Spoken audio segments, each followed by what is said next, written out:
said, this is really cool, and I've got an ISP and I want to run it using Tickle, but Tickle doesn't do what I need it to do. So he made TickleX. And that was the first place that things like associative arrays turned up. It had a keyed list that looks an awful lot like our dict.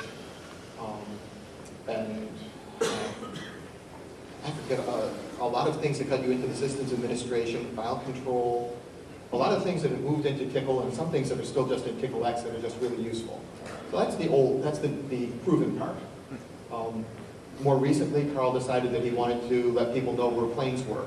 And he's done a lot of new stuff. It shows up in Tickle Rivet, and his FlightAware is what he's going to talk about, and what he's doing now that's even more cool with new Tickle, bringing us into the 21st century. So our keynote speaker, Carl. Great.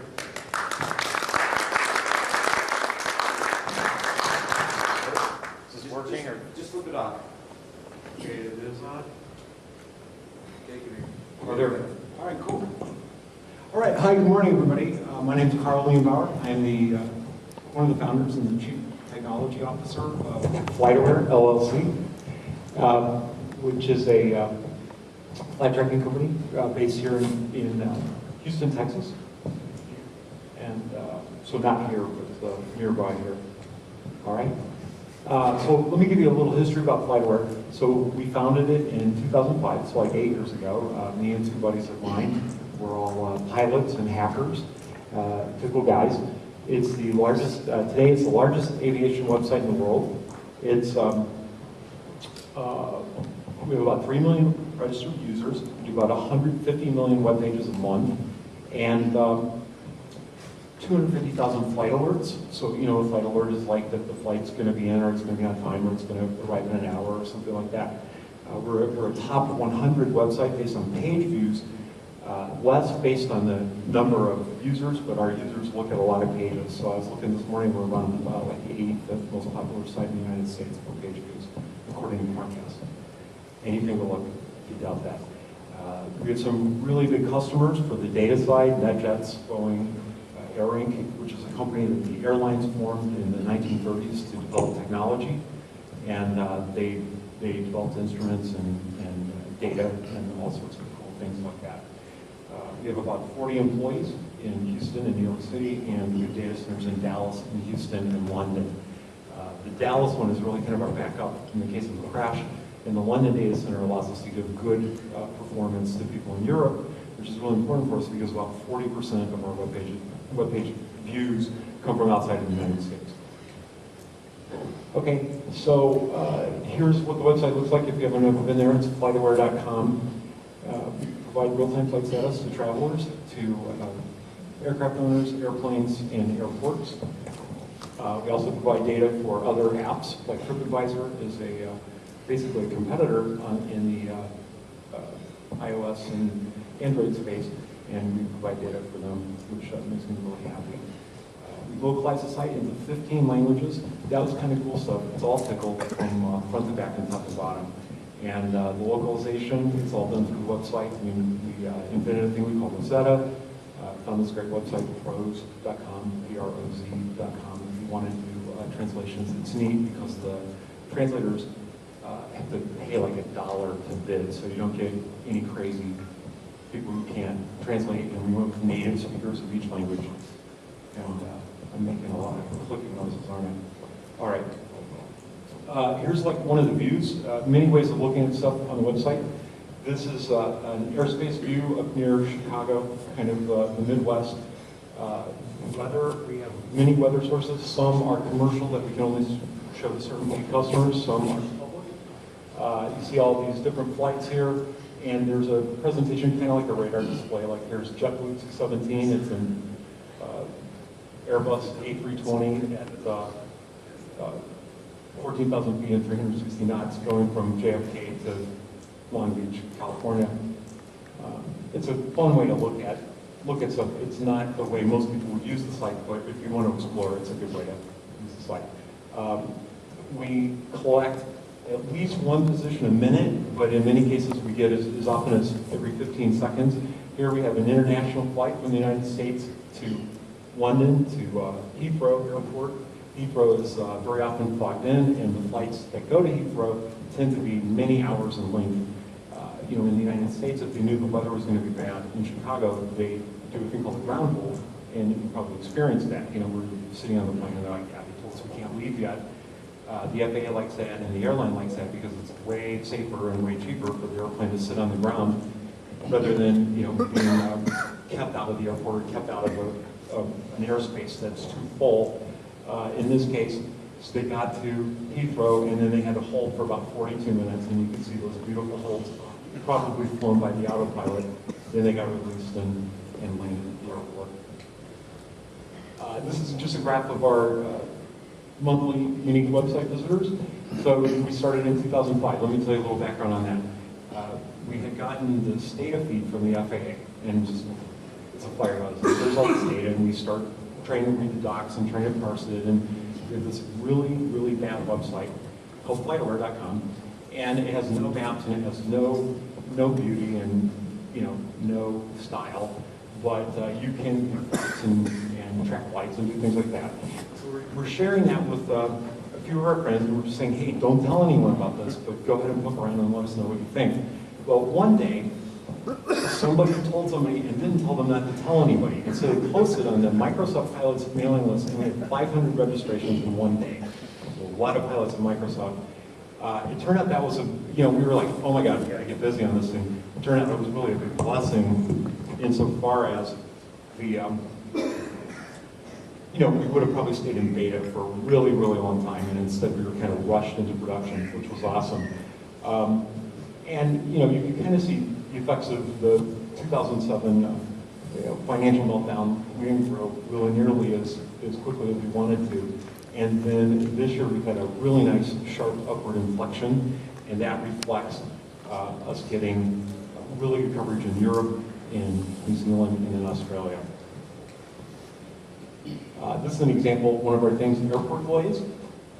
We get from the FAA airport delays in the United States for the major airports. They actually provide both an XML API and a web page, and then there's stuff on the web page that's not in the XML, so we parse the XML and the web page and work out what they're doing. And then for all these other cities, we make our own calculations of delays. We look at scheduled arrivals from the airlines and reports of where the flights are and look at how many flights are getting moved into the next hour, either for arriving and departing. That's pretty accurate. So that's kind of cool. So some new work that we're doing, we call this thing airspace aware, but it also works for airports. What we've got here is the kind of scheduled flights, and the background color here is the conditions for the flight conditions. So there's VFR, visual flight rules. That means it's basically a clear sky, more or less.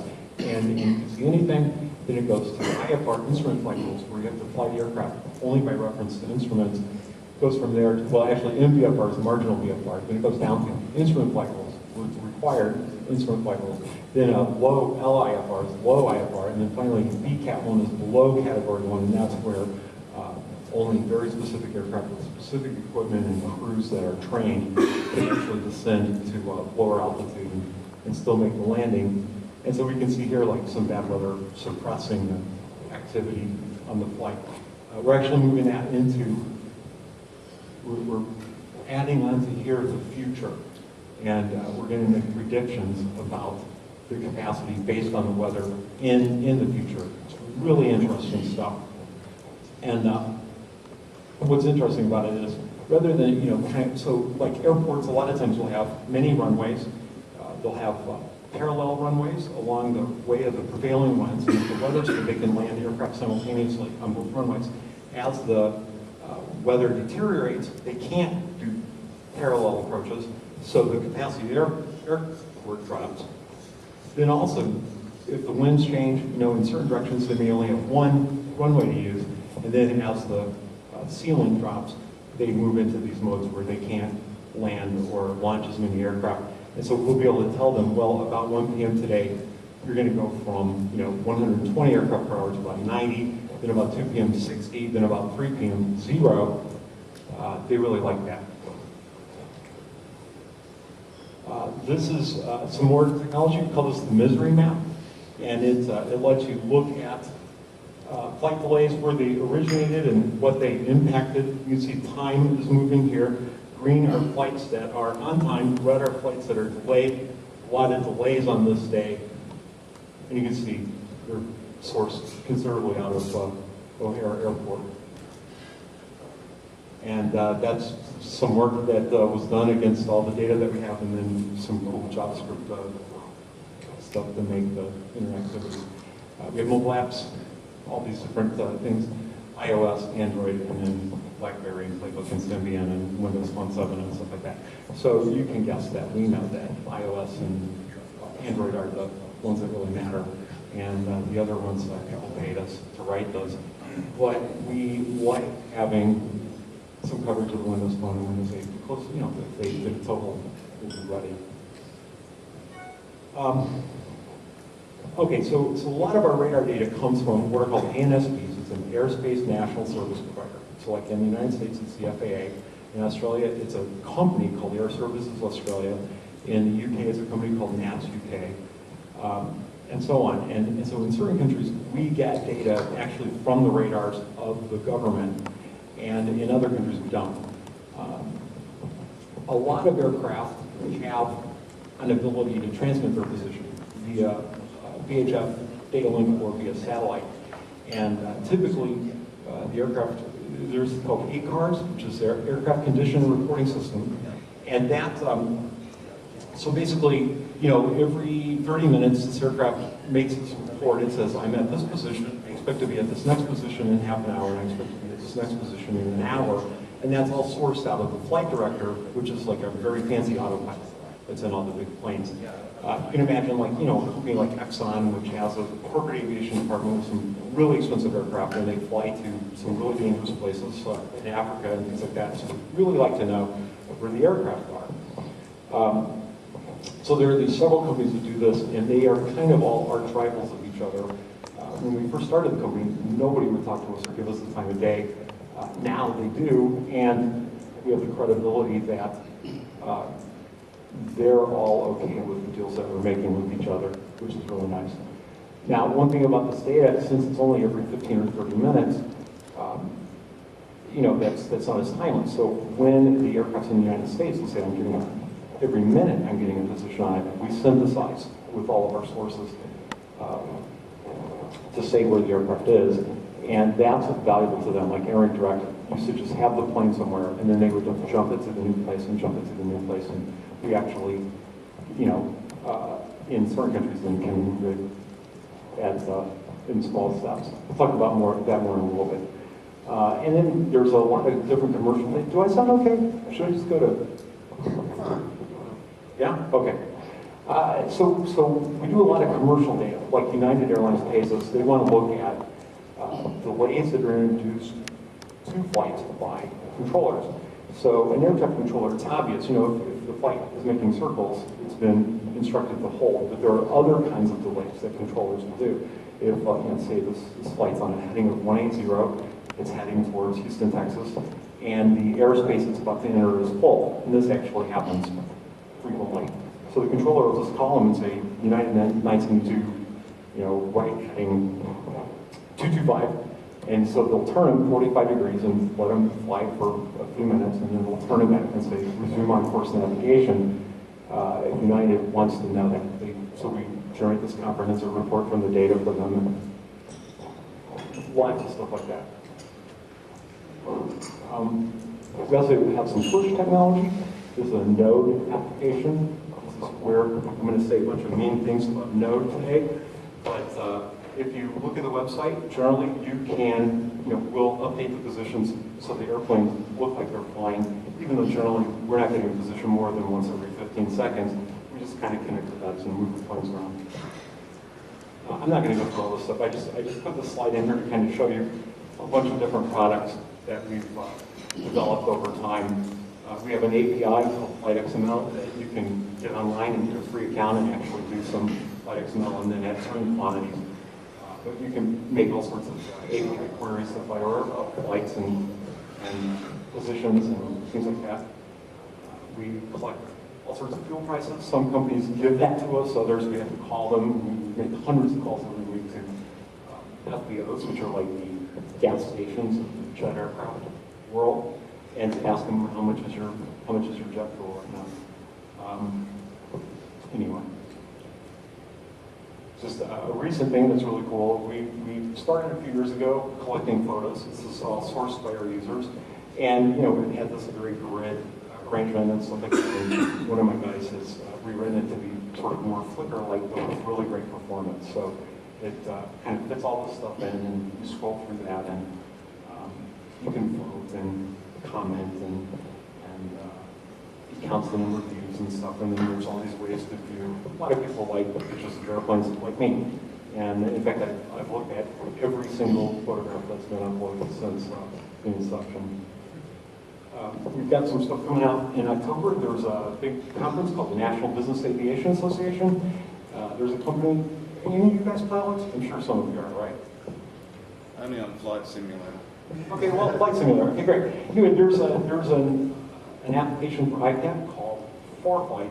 It's really cool. It has all the maps and stuff, all the charts that you have to have. I've probably seen the pilot getting on the plane, hauling that big thing that's full of like 20 pounds of paper charts. And that was really brutal, because then you get these updates, and you have to turn to like page 1000 and replace one page and snap the rings together, and then turn it again, and the pages are really thin and they tear out. It's a big pain, and it was hours every week of just maintaining your charts, maintaining their legality.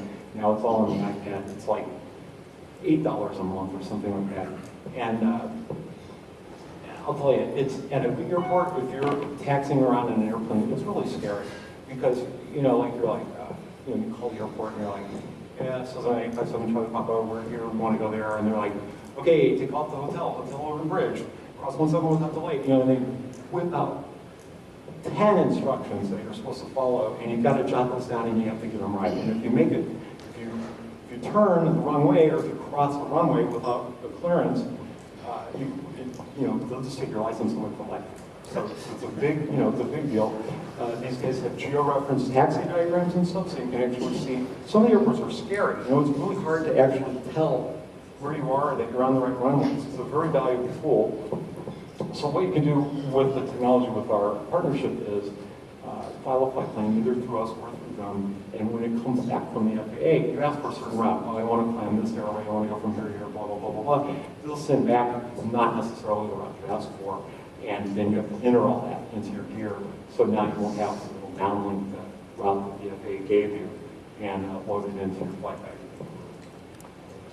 It's kind of where the money comes from. It's kind of crazy, but it's ever since the beginning, 50% advertising and 50% data services. This has actually been really worked out good for us. I think it's really hard to make a site, make a business solely off of internet advertising, because the number of pages that are being advertised is constantly going up at a really high rate. Like when we got started, the lowest value ads, they're called run-of site. It's like we would sell, let's say we'll sell ads to someone who wants to hit aircraft owners. Those are really expensive ads. Those are like $30 for 1,000 impressions. Someone wants to hit pilots, that's like $10 for 1,000 impressions. But when you run out of those, then you're just handing off the ads to Google and Travel Fusion and companies like that, and your ad now may be 90 cents or $1 for 1,000 ads. 8 years ago, $4 for 1,000 ads. So there's constant deflation in revenue, and you have to double your web pages every couple of years just to stay even. So the data side has been really good. Some of this is online. You can get on and do a lot of work to sell you a report on an aircraft. A lot of guys who are buying a plane, I'm considering buying a $10 million airplane or something, and giving flight order a few $100 to look at all the flights and say, hey, I thought you said, it was this, but you flew to Mexico all these times, so what's going on with that? That's all completely automated. Then we have outbound and inbound sales requests and stuff. All right, the technology. This is kind of a simplified diagram, but this really gives you the idea. This is basically how we do flight tracking. So we have all these sources. ASDI, that's the FAA, that's Aircraft Situational Display to Industry. We have redundant feeds. We have ADS-B, that's a new technology that is expected to be fully implemented in the United States in 2020. It's pretty fully implemented in Europe already, and it's GPS and radio based. It's kind of like Ethernet as far as all the aircraft with this gear listen on 1090 megahertz, and they're broadcasting. Although it isn't collision sense, they're just blindly broadcasting their position every so often, and you can, with ground stations, you can tell where the aircraft are. If you're in the aircraft, you can get traffic messages and traffic avoidance. It's the next big thing, ADS-B, but it's not fully implemented. That's a great source. And then those SATCOM providers. So we get feeds all sorts of different ways. One of the SATCOM providers actually sends us an email message for every update. That's the worst. The good ones will at least do like HTTP with REST or something like that. So now we get this stuff. The ASDI feed is particularly arcane. We don't have like the ground speed. Ground speed's in knots. Great. Okay, well, ground speed's minus 82 knots. What's that mean? Oh, well, that's a Mach airspeed, and then we have to look at the altitude and the air density and stuff to figure out the ground speed. The ASDI feed is XML, but it is probably a very ignorant implementation. That is to say, there's 3 representations of latitude and longitude, 3 different representations in their message formats. One of them is in minutes, for those of you who are into that stuff.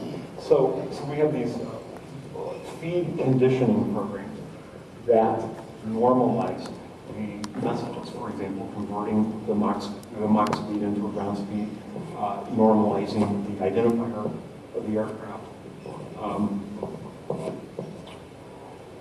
just fixing whatever weird stuff might be in that specific feed, and so we get a pretty standard, like a position is generally the latitude, the longitude, the ground speed, and an altitude. A flight plan is generally an origin, destination, departure time, and arrival time, and it may include waypoints and all sorts of other things. Those all go together into the feed combiner, which combines them in a 200-time order, and those get fed into the feed interpreter, which does all the heavy lifting. The deal is, like this ASDI feed, we might start getting positions before we get a departure message. We might never get a departure message. We might never get an arrival message. We might have an aircraft that took off in Europe, but when it enters United States airspace, we don't get a message saying, oh yeah, this thing took off in Europe. We get a thing like, oh yeah, this thing just, they'll like generate a flight plan saying it began when it entered United States airspace. So the feed interpreter tries to figure all that stuff out and produce like a standardized feed where each flight begins with a departure, ends with an arrival, some kind of arrival. It may arrive where we say we don't know actually what happened. Flight results unknown, or FRU, as we call that. But the point is then, anyone who wants to read the output of the feed interpreter doesn't have to do all the work that the feed interpreter does, inferring and making all these decisions. And then we have these consumers of the feed interpreter. So this program, Bacon, it talks to the SQL database. We use Postgres as our database. Multicom handles the alerts. Birdseye is a real-time memory resident kind of NoSQL thing for positions and all sorts of queries that are just way too frequent and way too high overhead for the database. And then flight push, like that thing I showed you earlier where the airplanes are moving. Okay, I'm not going to go into this whole thing in great detail. I do want to talk about a couple things. Daystream, I think this is funny, temporal cloud technology for storing and retrieving terabytes of real-time data. What that means is a lot of this data is time-based. And so we have an iTilt object that can write those things. And what it does then, it's like, oh, I need to, here's this data, here's the clock. It turns the clock into a year/month/day file name, and it appends to that file. There's a catalog that knows where all the data is, and so then in your program you say, oh, I want to read the control stream feed, or I want to read the combiner feed, or I want to read the feed from Direct, or I want to read the feed from this one ADS-B site. And then if it's on your local machine, the object just goes and gets the data and starts feeding it to you. If it's on a remote machine, the object SSHs to the other machine and runs a program that wraps that same object and gets the data from there. So that's pretty cool. And that is key to all of this processing technology. Feed interpreter produces this output that we call control stream. Birdseye mentioned 10 gigabytes of RAM for the real-time position. We call it 4D because because it has time and altitude and latitude and longitude. Also, we make a lot of maps, and we make a lot of weather tiles, and so we have a lot of servers dedicated to that, and we have a program called the Balancer that all the servers check in with, and the Balancer decides who will make the map or who will make the weather tile. And it's smart, and it remembers, and so it's like, oh, someone just asked for that. Here, let me give that to you again. It's all Tickle. Every line of the whole thing is Tickle. I want to talk a little more about feed interpreter. So we get out. So here's an example of. So this flight plan, it's an IDENT, UAL, United Airlines 972, an origin, Heathrow, a destination, Intercontinental Airport in Houston, a registration, which is the tail number or the actual physical identifier, November 769, uniform Alpha, estimated departure time, estimated time of arrival, and so on. Some we have more, some we have less, but usually we have at least an origin, a destination, and a departure and arrival time. Then we get all these positions from all these sources.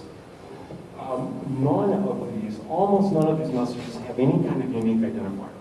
And this is actually brutal.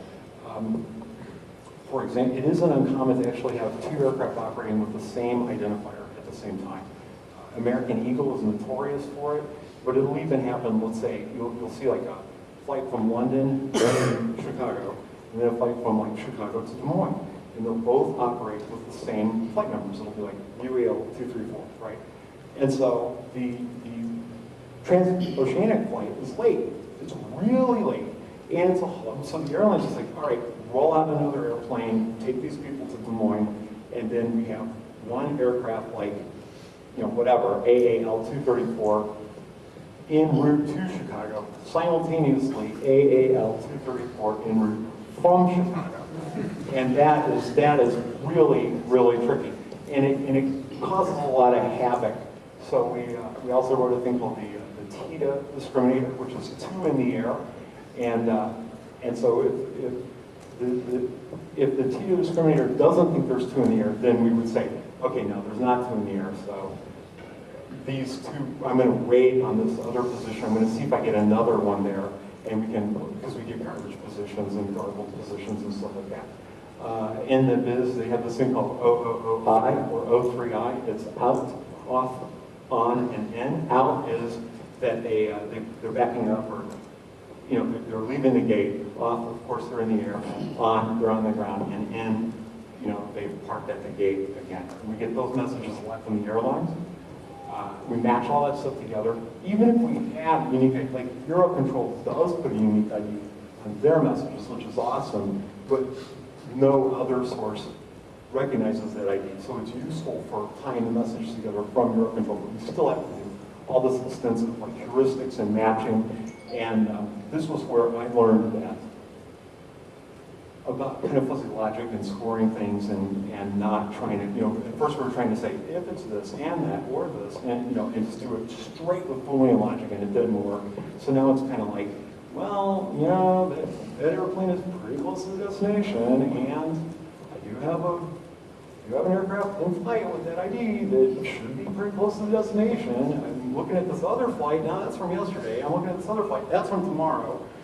This has to be it, Pretty crazy. I say, do extensive work to disambiguate the noisy signals. It's a lot human input, right? So the air traffic controller is sitting there, and he's like, he types in your thing, in 123 Alpha Bravo, and then he calls you, hey, into 123 Alpha Bravo, blah, blah, blah. And you're like, no, I'm 123 Bravo Alpha. He cancels 123 Alpha Bravo, he creates 123 Bravo Alpha, and so we kind of see these brief, flight plans that kind of get created and canceled, and we recognize that he didn't mean to do that, and so all this stuff is happening all the time. The controller is also sitting there while the thing's in flight, looking at his scope and going, they have these waypoints, right? They have these little sort of roads in the sky, and he's got to send this guy here, then here, but he'll look and say, oh, I don't have any aircraft in that area, so he'll say to that guy, okay, proceed direct to your second waypoint, stuff like that. We get all those messages, we update, and they can save, on a long flight, you can save a lot of times when they're giving you those little shortcuts, just a few miles here and a few miles there. As I said, we generate, this is cool. So on the alerts, we generate these change messages, like if you're on the flight You might, we'll say, hey, you're departing out of, gate 37 instead of gate 24. Hey, your bag plan has changed at your destination, things like that. Your medium's a flight, you don't care about this. So when you set up the flight alert, it's like, oh, I'm medium flight. Okay, well, it's just going to tell you when the flight is an hour out and when it's arrived. Another thing is when aircraft aren't moving, we move them ourselves with our software. So just like I said, like this thing says, oh, I'm here, I'm going to be here in half an hour, I'm going to be here in half an hour. So we'll just drive it once a minute, kind of move it toward that next position. Then when we get a real position, we kind of straighten it all out and fix it. We also update, we make our own estimated time of arrival calculations. And this one is really, really tricky. Maintain multiple forks. So we have different data sources, like Air Direct. One of the things they're afraid of, they don't want anyone else seeing who their customers are. They don't want anyone else getting access to the data. They don't want us combining that data with all this other data. So we actually invented and patented some technology for forking the flight. And so there'll be one version of the flight that has only public source, one version of the flight that has the public data and the Air Direct data, another version that has the Eurocontrol data because they have certain covenants with us for who can and who can't see it. And so we'll have up to 15 simultaneous flights with different sets of data that are constructing that flight. And it's pretty cool and it's pretty crazy because sometimes they'll get really far out from each other because the public source is just like, yeah, it took off. And the public sources, yeah, arrived. And so all we do is just kind of drive it on a green circle route toward the destination, but it's giving us this other data. Oh, I'm in bad weather. Oh, I have to deviate, blah, blah, blah, blah, blah. So we'll be, the public data will be really inaccurate, and then some of the data, the combined data, will be really cool. So the features are where we do all that and we cache the checks. That's the last thing on there. So, again, here's just some examples of all the stupid stuff that happens. I won't go into all that, but it's just crazy. It's like if you're flying, so there are controlled airports and uncontrolled airports. And a controlled airport, as you might guess, has an air traffic controller, and an uncontrolled airport does not. You can still conduct instrument approaches, meaning by reference to your instruments, you can fly to an uncontrolled airport. But since there's no controller there to say, okay, the guy's landed, they block out this airspace. And after you've landed, then they'll allow another aircraft into the airspace. They generate these bogus positions that aren't even real after the flight's arrived. And we've worked out algorithms for figuring out that it's not a real position. It's fun to see competitors, the plane takes off again. Like that Asiana flight that crashed in San Francisco a few weeks ago. They generated these positions as if it had continued out over the ocean, and we properly disintegrated that. This is a great example of the tech. So these radars, every radar that sees the aircraft will report the position that it saw, but the radars that are the furthest away will be the least accurate. And we get some insane positions sometimes from northern Canada reporting on flights in the United States. And when we used to just accept every position that we saw, we would generate tracks that look like this. And we used to a little bit not care. We were kind of like, well, it's pretty what you expect. Now that you have people paying, can I just take this up and yell? You try the handheld if you like. All right. It's all that. We gotta be driving you guys nuts. Driving you guys. Okay, let me turn it up. All right. Check one and check. Check. Hello? Lots of employees, all right. All right, now that the paying customers don't like that attitude.